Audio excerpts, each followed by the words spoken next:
ब्रह्मानन्दं परमसुखदं केवलं ज्ञानमूर्ति द्वन्द्वातीतं गगनसदृशं तत्समशादिलक्षणम् एकं नित्यमिममचलं सर्वदि साक्षिभूतं भावातीतं त्रिगुणरहितं सद्गुरो तन्नमामि।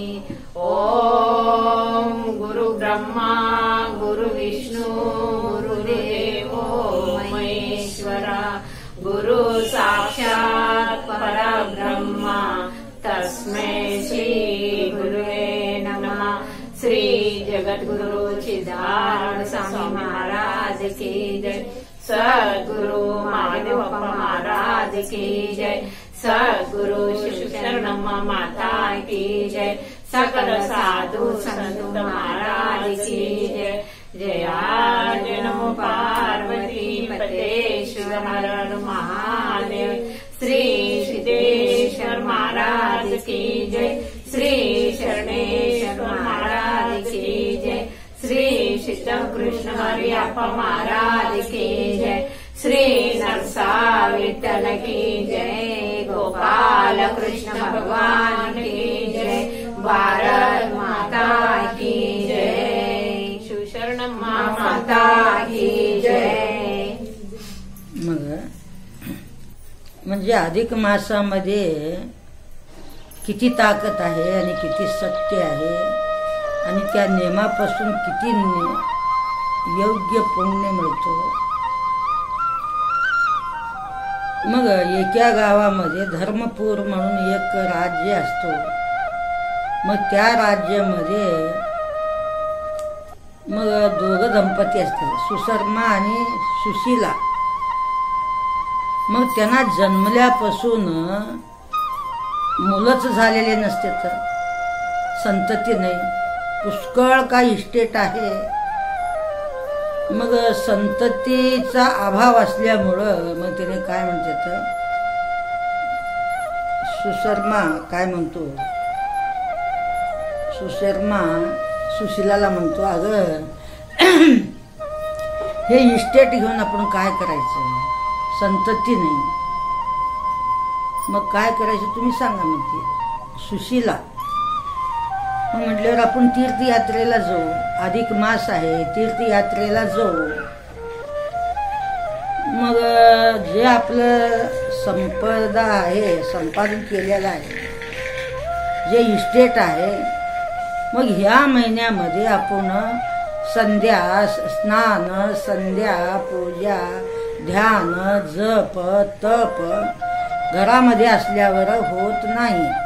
मग आपण हे गावाचं त्याग करून काशी राजाचे परमाश्वासा, काशी राजाचं एक असं चरित्र आहे गीतेमध्ये, म्हणजे जे मनुष्य मरतो मग त्या मनुष्याजवळ त्या राजाला आणणार पालखीमध्ये बसून। मग आणल्यावर त्या मड्यावर पाय ठेवलं ना, कपाळावर पाय ठेवायचं, मग ठेवल्यावर त्या प्रेताचं पुण्य असलं ना, मग ऑटोमॅटिक त्या कपाळावर जो बसायचं काय पाय, त्याचं जर करता पाप असला ना, मग ते पाय किती बी तुम्ही 10 लोक धरून त्या राजाचं पाय त्याच्यावर ठेवत होते, मड्यावर, मड्याच्या डोक्यावर ते पाय, राजाचं पाय दुखत होतं, परंतु त्या मड्याच्या डोक्यावर मात्र चिटकत नव्हतं, स्पर्श करत नव्हतं। राजाच्या परमाश्वासा, शिखंडीचे महारथा। शिखंडी म्हणजे बाई नाही आणि गडीही नाही, शिखंडी म्हणजे नपुंसक। काशीच्या परमेश्वासा, शिखंडीचे महारथा। भीष्माचारी, मी शिखंडीकडून मरणार नाही आणि उत्तरायणीमध्ये मरतो आणि दक्षिणामध्ये मी ध्येय सोडत नाही। तो शिखंडी समोर आला, पुरुषाच्या हाताने मग मी मरतो, परंतु हिजड्याच्या हाताने मी मरत नाही, असं त्यांचं प्रतिज्ञा। आता हे राहू दे विषय। मग केव्हा झालं, मग असल्यावर हे दोघं दंपती मग यात्रा करत करत करत करत करत काशीला गेले. मग काशीला गेल्यावर बघा इतकं पुण्य आहे, ह्याच्यामध्ये धर्म आहे, ह्याच्यामध्ये नीती आहे, ह्याच्यामध्ये सत्य आहे, ह्याच्यामध्ये ईश्वराची कृपा होतो. इतकं महान तपश्चर्या आहे याच्यामध्ये. मग शंकराने देखील अधिक मास केलेला आहे, विष्णूने देखील अधिक मास केलेला आहे, ब्रह्मदेवाने देखील अधिक मास केलेला आहे. आणि सर्व प्रकारांचं दीपदान, वस्त्रदान, सुवर्णदान, भूदान, गोदान, जप, तप, स्नान, संध्या, पूजा, हे सर्व त्याच्यामध्ये सांगितलेलं आहे. मग असं यथा सांग जो करतो त्याला साक्षात वरून रथ येते. आणि हे अधिक मासाचं निंदा करू नका.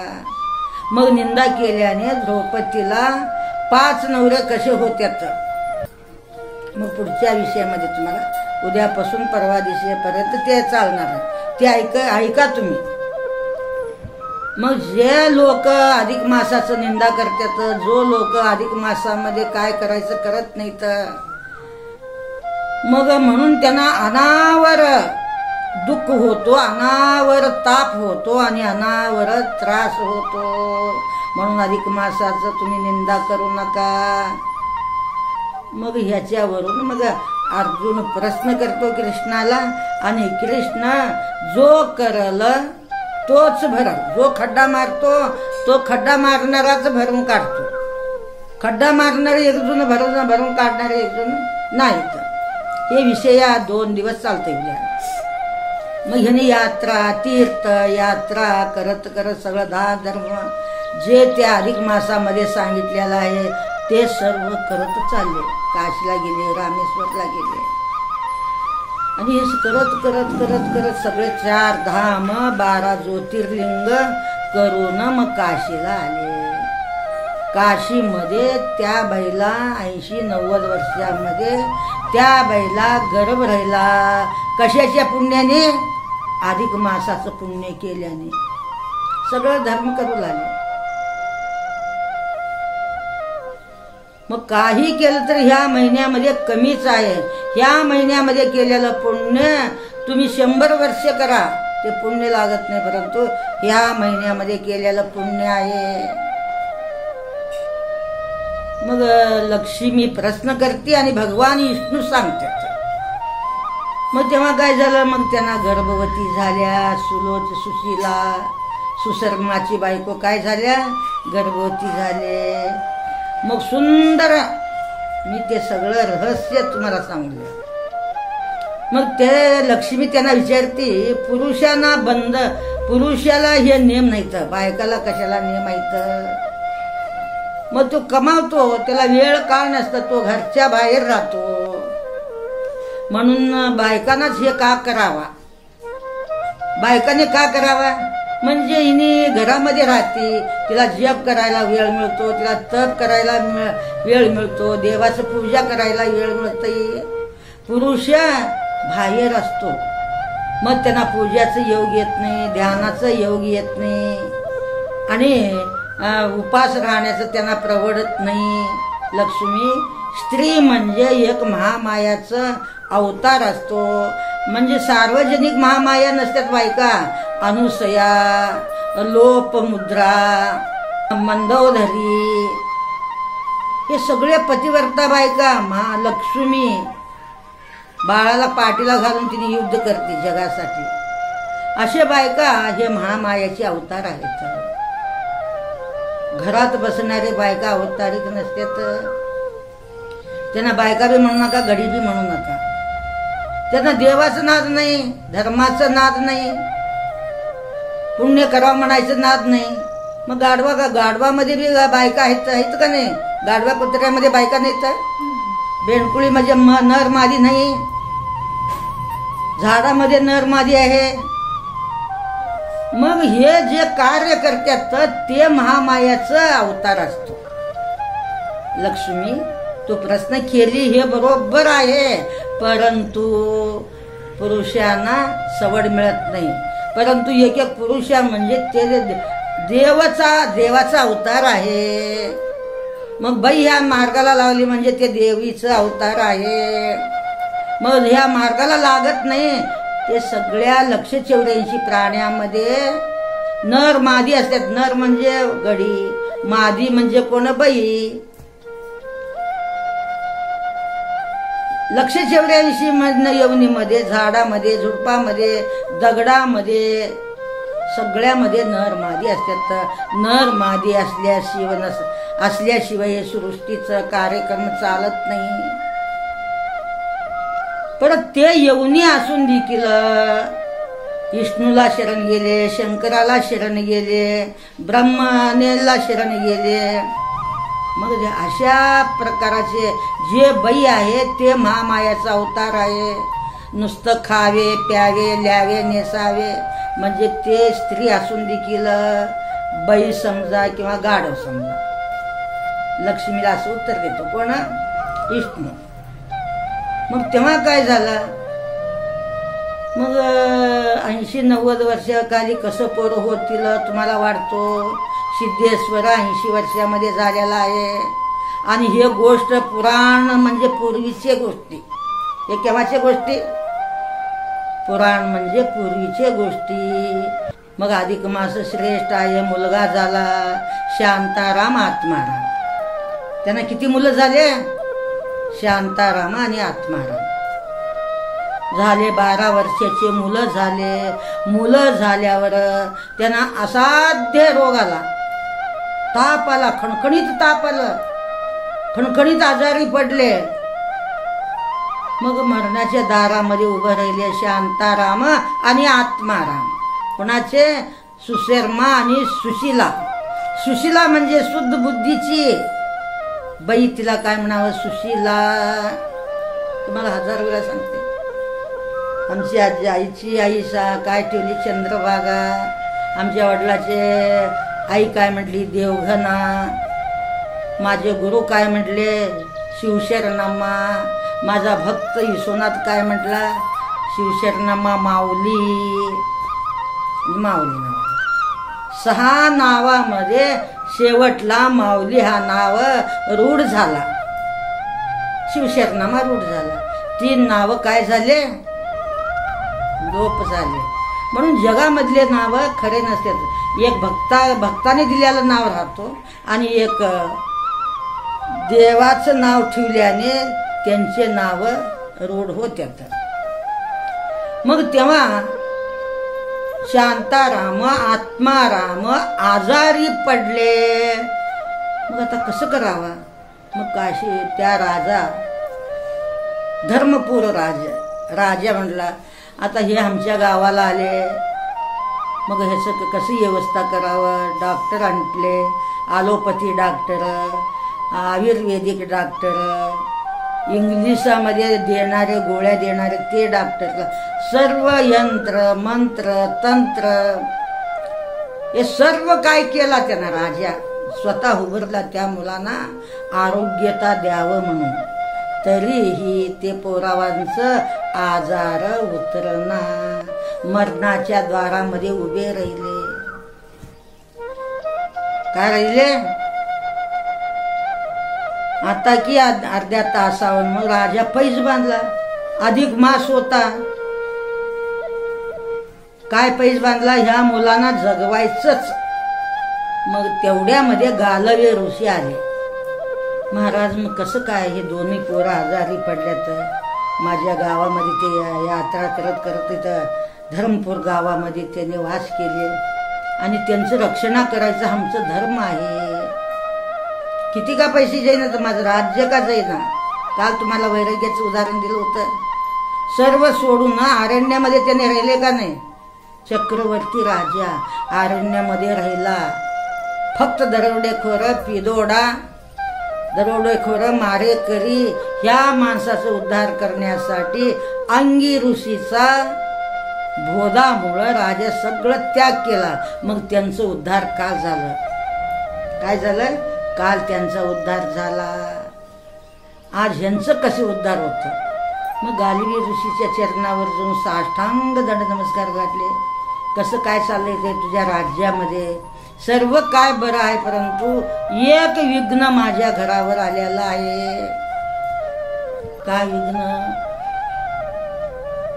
म्हणजे शांताराम आणि आत्माराम हे दोन मुलं, त्यांची आई वडील श्रद्धेने, भक्तीने, प्रेमाने 4 धाम 12 ज्योतिर्लिंग केले.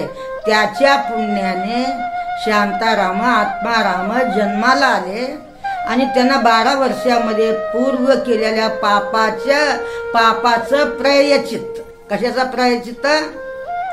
पूर्वजन्माचा पापाचं प्रायश्चित्त. 12 वर्षाच्या पोरांना काय कळत नाही. मग ते पाप कसं निवारण होतो? गालवी ऋषीला धर्मपूरचा राजा विचारले, हे संकट निवर्त म्हणून मी भक्त आहे, मी पतिव्रता आहे, मी चांगलं संसार करते, मी कुणासंग गेलं तर मी त्यांचं स्पर्श मला होऊ शकत नाही. वैराग्य दाखवू नका. परत परीक्षा केल्यावर ते कळतं. आता परीक्षा आहे. काय लोक म्हणतात आम्ही पतिव्रता आहे, हो आम्ही कुणाचं स्पर्श केलं तर आम्हाला भेदभाव नाही. गाढवा डुकराला शिवतो का?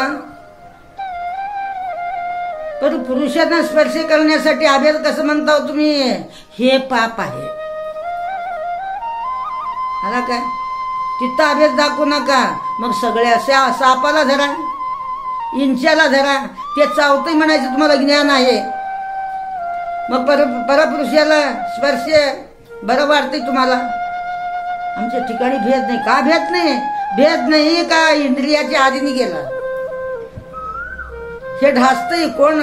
हिंचू ढासतो, साप चावतो, मरतो. हे आग पडतं हिंचू चावल्यावर.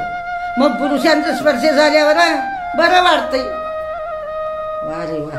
म्हणून विषय जिंका, इंद्रिय जिंका. इंद्रिय जिंकल्यामुळं कोणतेही इंद्रिय निरसत्व होत नाहीत, गळाटल्यासारखं होत नाहीत. आम्ही असं बसतो नुसतं वेळभर. एवढं थंडी आहे आम्हाला वकडतंय, पंखा लावून बसतो. इंद्रियाच्या आधीन जाऊ नका. मग तेव्हा तो राजा काय म्हणाला, हे एवढं आमच्यावर कृपा करा, हे मुलांचं उद्धार कसं होतो ते आम्हाला स्पष्टीकरण करा. मग तेव्हा काय झालं, जे गावामध्ये पतिव्रता बाई, जी पतिव्रता आहे ती पतिव्रता गंगेचे पाणी त्या मुलावर शिंपडलं ना, मग ते मुलं उठत्यात. असं कोण सांगितलंय? गालिव ऋषी.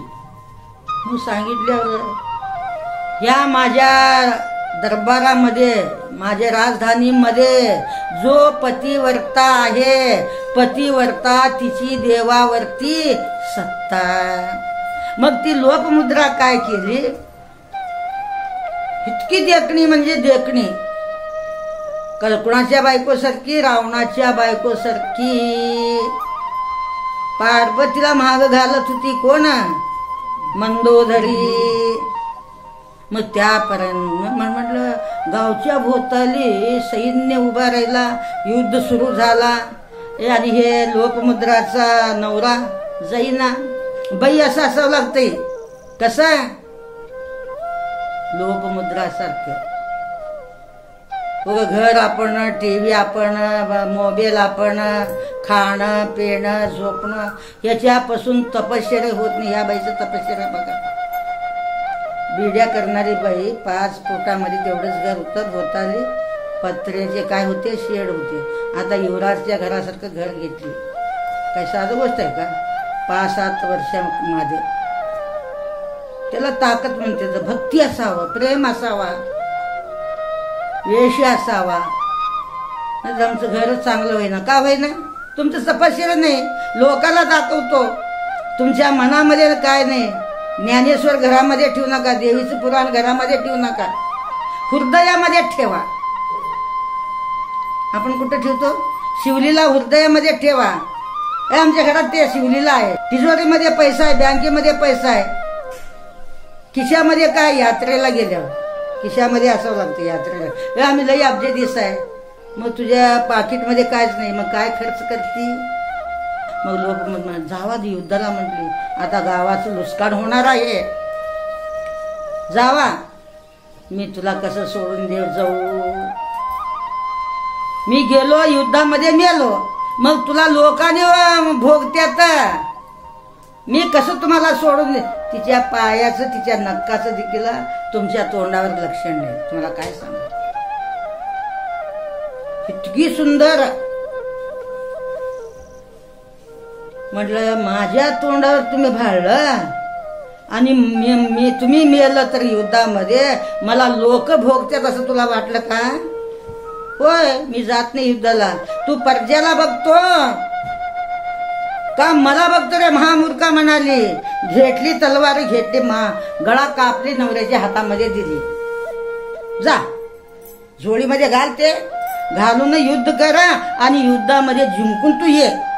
बायकाचं लक्षण असं असते, घर पोर पैसा बघत बसत नाही. कोण संसारिक बाईचे लक्षण हे, लोभी लोकांचे लक्षण. निघाले मग कापून दिली. हो कापून देताव का तुम्ही, एक बोट तर कापताव का, कापण्याची तयारी आहे का. गळा कापली, हे जोडीमध्ये घाल, जा. आता ध्येय खाली पडलं का नाही. मग युद्धामध्ये गेलं, तिच्या पुण्यामुळं तो जिंकला, वेश मिळालं. हे वेश कुणासाठी आहे हे तुम्ही लक्षामध्ये घ्या. वेश मिळाला घरामध्ये, कोण नाही, सगळे युद्धामध्ये. हे गडबडीमध्ये गेलं, लोकमुद्राचा नवरा राजा. मग युद्ध केला, जय मिळाला, आला. यजकोन पडलेलं होतं. असे काही करावे, काळाने ही पुसता येऊ नये, काळाला पुसता येऊ नये म्हणून काळाने देखील रडवू नये, असं तुम्ही पुण्य करा. मग तेव्हा काय झालं, आणला आकाशवाणीला महामूर्खा, ते शिर जे आहे नेऊन धंडाला लाव. मग उठली, राज्यही मिळालं आणि बायको ही मिळाली. तुम्ही असं करा, तुम्ही नुसतं धनाचं, चेहऱ्याचं, शरीराचं रक्षणा करू नका. असं पतिव्रता धर्म असतो. काय असतो, पतिव्रता धर्म असतो. मग राजाने दौंडी पिटवला. आमच्या गावामध्ये कोण कोण पतिव्रता आहेत या, आणि ह्या दोन्ही मुलांना प्राणदान द्या. भावे विना भक्ती, बळ विना शक्ती बोलू नये.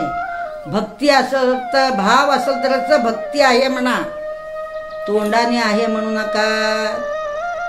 बलवान असेल तरच, माझ्या शक्ती असेल तरच मी बलवान आहे म्हणा. शक्तीच नाही आणि मी बलवान आहे म्हणजे चालत नाही. मग राजाचे बायका बी बाहेर आले नाहीत आणि गावातले बायका बी कोण फजिती करावा. उठले बरं, नाही उठले तर नको बाई, नको नको, छी छी करून घ्यायचं नको. मग आपण जायचंच नाही. बायका ही निश्चय केले राजाचे आणि गावातले बायका ही त्यांचा विश्वास त्यांना नाही. मग आता काय करायचं. मग एक भिल्लीन आली तिथं. टोपले घ्यावं, फणे घ्यावं, टिकडी घ्यावं, हे सगळे घ्यावं म्हणून ती इकत आली. कोण, भिल्लीन. मग ताण लागलं होतं त्या बाईला. मग त्या बाईला ताण लागल्यावर मग धर्मशर्माच्या घरी गेली. कोण बायका डोक्याकडे बसलं होतं, कोण पुरुष पाठी त्याच्या पायाकडे बसले होते. काय लोक राजवाडा गच्च भरलेले होते. सगळं गजबज रडू लागले. दोन पोरं सोनासारखे झाले, राजाच्या मुलावासारखं दिसत्यात पोरं. काय हे पोरावांचं गत झालं. नामाडी द कर्म बलवंत नादरे, निमाडुवा देनो देवा. मी केलेलं कर्म बलवान आहे. हे विष्णू भगवाना, हे पुरुषोत्तमा, मी केले कर्म बलवान आहे. हे सद्गुरुनाथा, हे जगन्नाथा, हे परब्रह्मा शिवशंकरा, आपल्या कर्मावर आपण रडावा आणि का रुसावे नलगे बहुत. आपुल्या संचिता वाचून या. त्या पोरांचं पूर्वजन्माचा संचित बरोबर नव्हतं म्हणून हा आजारी झाला तो. मग तेव्हा म्हणाले कोणी येईना तर ही भिजली, मला जरा थोडं पाणी लागलंय. हो, एवढं का गर्दी झालं? तुला तानाचं लागलंय बाई चिंता, आणि आम्हाला हे मुलं कसं उठतील आम्हाला चिंता लागलंय. अहो मला पाणी तर द्या, प्यायला पाणी तर द्या. मी ती पाणी दिले. मग बसली, टोपलं समोर घेऊन बसल्यावर म्हटलं मग ते गंगेतलं पाणी कुणाच्या हाताने देत ते पाणी द्या मला. त्या मुलावर मी शिंपडते. दृढ निश्चय असावा. काय असावा? हे गुरुला पकडलं ना आम्ही धन्य होतो आणि गुरु माझा उद्धार करतो. देवाला धरलं, देवाचे पाय पडलं, हे देव मला रक्षण केल्याशिवाय राहत नाही. आपल्याला बुडवणार आपलं कर्मच, आपल्याला मोठं करणार आपलं कर्म, आणि ह्या दोन्हीला नाहीच करून मोक्ष देणार ही गुरु. तुमचं कर्म तुम्हाला आड येतो. मग म्हटलं पाणी द्या माझ्या हातात, पाणी द्या, मी शिंपडते. अगं बाई म्हटलं मोठे मोठे बायका, पतिवर्ता बायका, माझी महाराणी येऊन त्या मुलावर पाणी शिंपडा म्हणजे तयार नाही तर.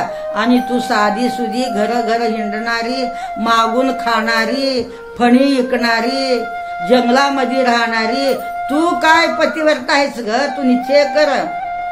हवं बघायला काय हरकत आहे? पाणी द्या म्हणाले. असं निश्चयाचे बळ तुका म्हणे तेच फळ. देव देखील येतो, नाही तर देव देखील नाराज होतो. आपल्या कर्माकडे आपण काय द्यावं? लक्ष द्यावं. काय घडला, कसं घडला. मग सगळे लोक आश्चर्य झाले.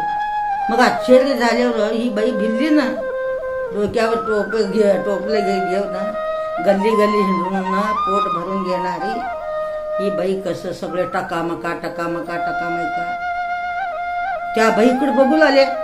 मग त्या बाईकडे बघता बघता पाणी घेतली. तिच्या नवऱ्याचं नाव भगवंत होता. मग हातामध्ये पाणी घेतली. भगवंता भगवंता भगवंता 5 वेळा पाणी घेऊन त्यांच्या डोक्यावर शिंपडली.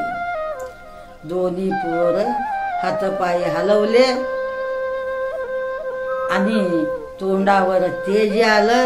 उठून हसत बसले आणि ती बाई जाऊन मटा मटा मटा मटा पोरावांचं चुंबन घेतली. मग सगळे लोक टाळ्या वाजवले. असं कर्म करा तुम्ही, पोरावांना हे शिकवा. मग सगळे लोक खडाडाडाडाडाडा टाळे पडले, वाजवले. वाजवल्यावर मग पुन्हा सगळे गावकरी लोक, राजा, मंत्री, प्रधानी, सगळे सैनिक सगळे आनंदित झाले. ते दोन्ही पोरं जिवंत झाले. मग जिवंत झाल्यावर मग राजाने मोठा हत्ती आणला. सोन्याचं त्याच्यावर पाळणा केला देवळासारखं. मग 10 कोटी रुपयाचं एक पातळ तयार केला, सोन्या, चांदी, हिरे आणि मोत्याने. आता हे नेसवले नाही.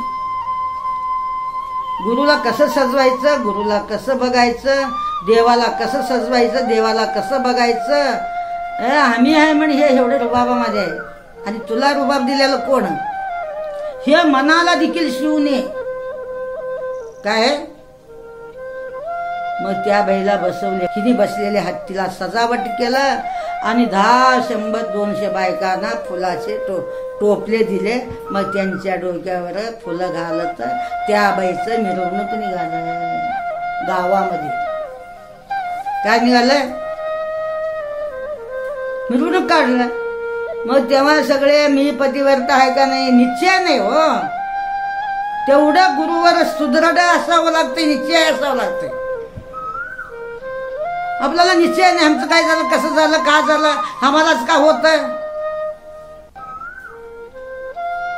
मग चांगलं होते वेळी तुम्हाला तसं वाटलं का आम्हीच का एवढे श्रीमंत झालो, आम्हीच का एवढे सुखी झालो.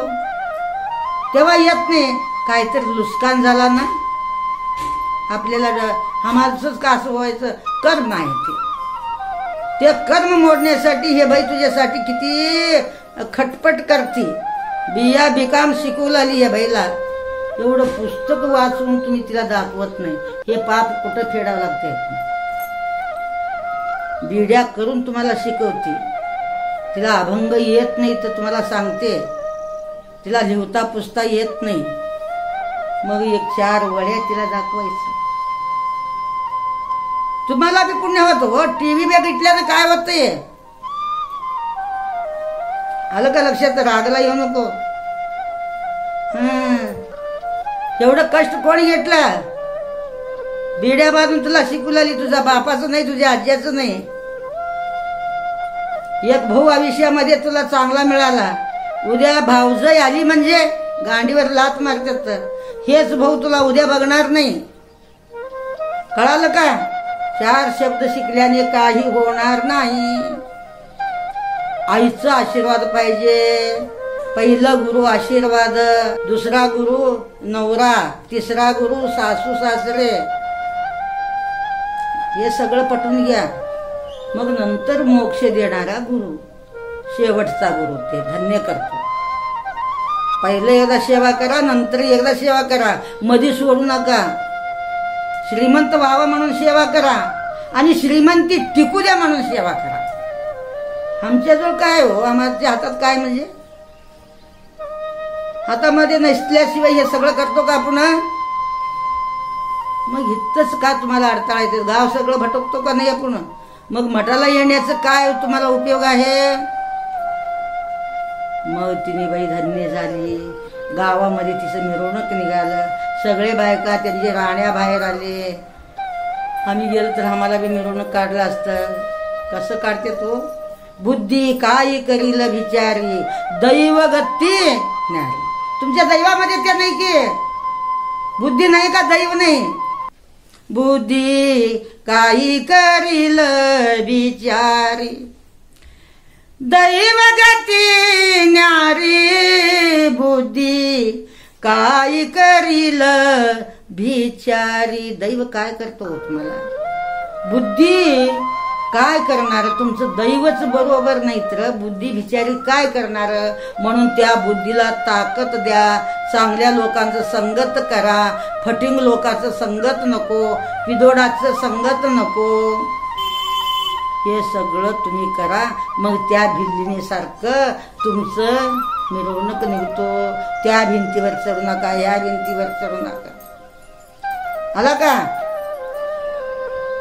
त्याप्रमाणे तुम्ही भिल्लिनीचं लक्षामध्ये घ्या. मला बघा.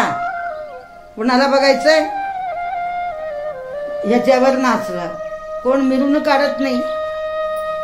भिंतीवर चढलं कोण मिरवणूक काढत नाही. रोड उभारून बोलत उभारलं कोण मिरवणूक काढत नाही. एक अभंग शिका. लोकांना अभंग शिकवा. प्रवचन ऐका. अजून जया अंबिका म्हणतो का नाही मी. का म्हणतो. अंबिका म्हणून पोरगी होती. ते पोरगी जया अभंग म्हणणार. तिला सगळं वा वा वा वा म्हणणार. ते अंबिका केव्हा पाठ केले की हिला वा वा म्हणत नव्हते. तिने केव्हा पाठ केली की का नाही की हे नागा पाटील आले होते. मग तिने आम्हा मी एक म्हणू का म्हटलं. म्हण की म्हणण्यासाठी तर तुम्ही माझजवळ आहे म्हणा म्हणलं. मग म्हटले ती अंबिका अभंग म्हटली. अहो संताचं संग तुम्ही करा. दुर्जनाचं संग करू नका. टीव्हीचं संग करू नका. मोबाईल बघत बसू नका. काय मिळणार. मी मोबाईल बघितलं, टीव्ही बघितलं. बघा देव धर्माचे लागले तर बघा, साधू संताचे लागल तर बघा. मग त्याप्रमाणे चांगले गुण शिका. चांगलं विद्या दिले आई वडील. गरिब्यातून पुढं आलं. चांगलं शिका, चांगलं वागा, लोकमुद्रासारखं वागा.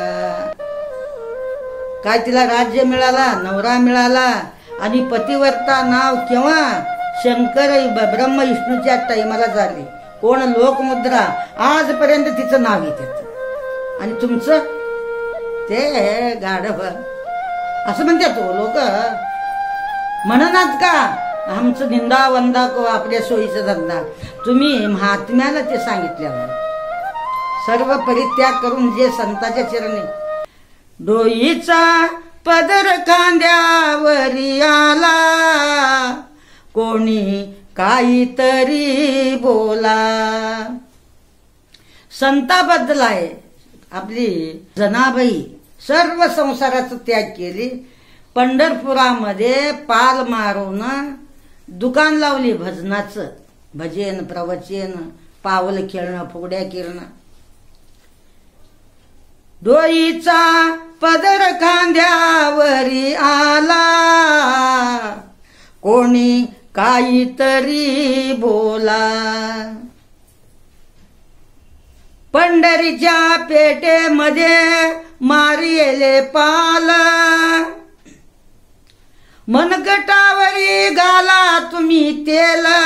मनगटावर तेल घालून काय करायचं? बोंबला.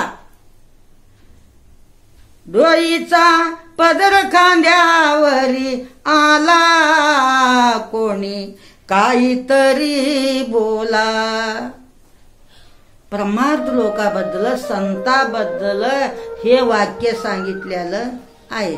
त्या बाईला नवरा शेरत नव्हता. नंदा शेरत होते का तुम्हाला? नाही. हे शरणमा शरणमा म्हणत तिच्या संग जाती. काय म्हणत होते? मग तिने हे मार्ग सोडली का? आता देखील त्यांना सांगते तर तुमचं सर्वस्वी नाश होईल. ते शरणामाला सोडा. ऐकावे जगाचे, करावे मनाचे, वागावे गुरुसारखे. कुणाचं ऐकावं? नुसतं ऐकावा, सोडावा. मनाला जे पडतं ते करावा आणि गुरु सांगितल्यासारखं वागावा. त्यांचं कल्याण होतो. आलं का? मग लोकमुद्रासारखं, अनुसयासारखं, अहिल्यासारखं, सावित्रीसारखं तुम्ही चालणूक शिका. आणि आता तुम्हाला गोड वाटतो तो पुढे पुढे लई त्रास होणार आहे तुम्हाला.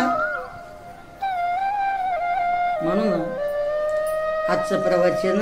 उद्या कृष्णाला अर्जुनाने विचारतो, आम्ही राजे असून आमच्या बायकोला 5 नवरी असून त्रास का झाला?